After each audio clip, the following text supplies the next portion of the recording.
Salut les pilotes, c'est Will le Mono et je suis heureux de vous retrouver aujourd'hui dans cette nouvelle vidéo. Aujourd'hui on va voir quand et comment récupérer les points sur son permis de conduire. Alors dans les grandes lignes, ça voudra dire aussi que tu as sûrement fait une infraction qui entraîne la perte de points. Mais c'est pas grave, ça arrive à tout le monde de faire des erreurs. L'important c'est de se remettre en question. C'est parti, go!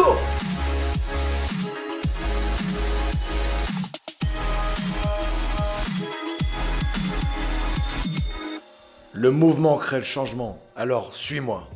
Alors il y a deux types d'infractions, il y a la contravention et le délit. Lorsqu'on fait une contravention, tu sais c'est la petite amende que tu reçois chez toi, là, que tu n'es pas super content d'ouvrir et de voir que tu as perdu des points. Tu auras un retrait de points qui sera automatique parce qu'une contravention c'est administratif.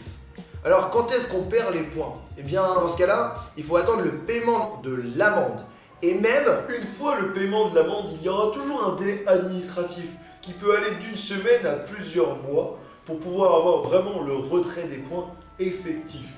Et tu as le délit. Alors le délit, ça entraîne toujours le retrait de 6 points sur le permis de conduire, c'est lorsque l'infraction est plus grave.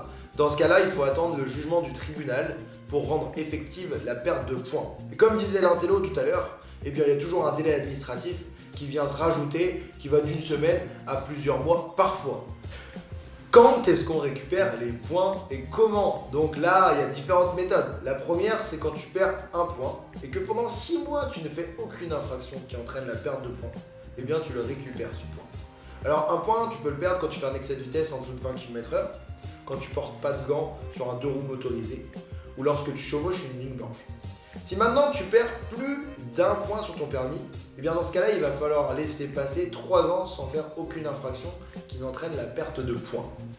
Et pour finir, tu as le stage de sensibilisation à la sécurité routière, aussi communément appelé stage de récupération de points, qui te permet de récupérer 4 points maximum.